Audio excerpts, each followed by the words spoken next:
Welcome to கதை காவியம் channel. ஒரு மொழியை கற்றுக்கொள்வதுதான் உலகிலேயே மிக கடினமான காரியம் என்று சொல்லப்படுகிறது. ஆனால் ஒரு 5 வயது குழந்தை தன் தாய்மொழியை மிக துல்லியமாக பேசுகிறது. இதற்கு பின்னால் எந்த பாட புத்தகமும் இல்லை, சிறப்பு பயிற்சிகளும் இல்லை. அந்த குழந்தை செய்தது ஒன்றே ஒன்றுதான், இடைவிடாத கவனிப்பு. இந்த பேராற்றல்தான் ஒரு மனிதனை சாதனையாளனாக மாற்றும் முதல் விதை. முன்னொரு காலத்தில் சிறுவன் ஒருவன் வாழ்ந்து வந்தான். இசை மீது ஆர்வம் கொண்ட அவனுக்கு ஆரம்பத்திலேயே பெரும் ஏமாற்றம் கிடைத்தது. இவனுக்கு இசை ஞானம் இல்லை, சுதி சுத்தமாக வராது என்று சொல்லி எல்லா ஆசிரியர்களும் அவனை நிராகரித்தார்கள். அவனது பெற்றோரிடம் இவனுக்கு பிறப்பிலேயே அந்த திறமை இல்லை, பணத்தை வீணாக்காதீர்கள் என்று முகத்தில் அடித்தாற் போல சொன்னார்கள். அந்த சிறுவன் மழையில் நனைந்து கொண்டே சோகமாக திரும்பிய போது உலகம் அவனுக்கு மூடிய கதவுகள் ஏராளம். ஆனால் மைக்கேல் என்ற மேதை மட்டும் வேறு மாதிரி சிந்தித்தார். திறமை என்பது பிறப்பிலேயே ஒரு சிலருக்கு மட்டும் கொடுக்கப்படும் வரம் அல்ல, அது நாம் வளரும் சூழ்நிலையால் செதுக்கப்படுவது என்று அவர் நம்பினார்.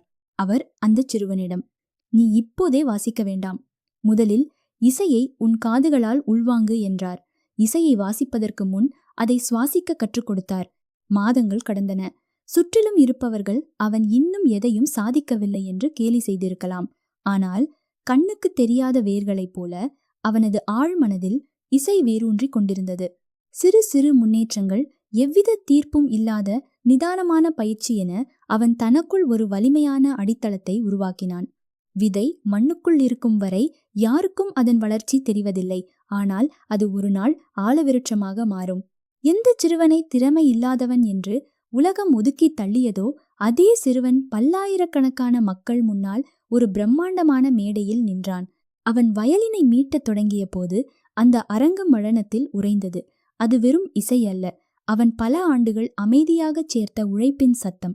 அவன் ஒரு பிறவி மேதை அல்ல, சரியான சூழ்நிலையாலும் தளராத முயற்சியாலும் தன்னை செதுக்கிக் கொண்ட ஒரு சாதனையாளன். நிஜ வாழ்வில் நாமும் பல நேரங்களில் இப்படித்தான் பின்வாங்குகிறோம். நம்முடைய 10வது நாள் முயற்சியை மற்றவர்களின் 10வது ஆண்டு உழைப்போடு ஒப்பிட்டு பார்த்து தோற்றுப்போகிறோம்.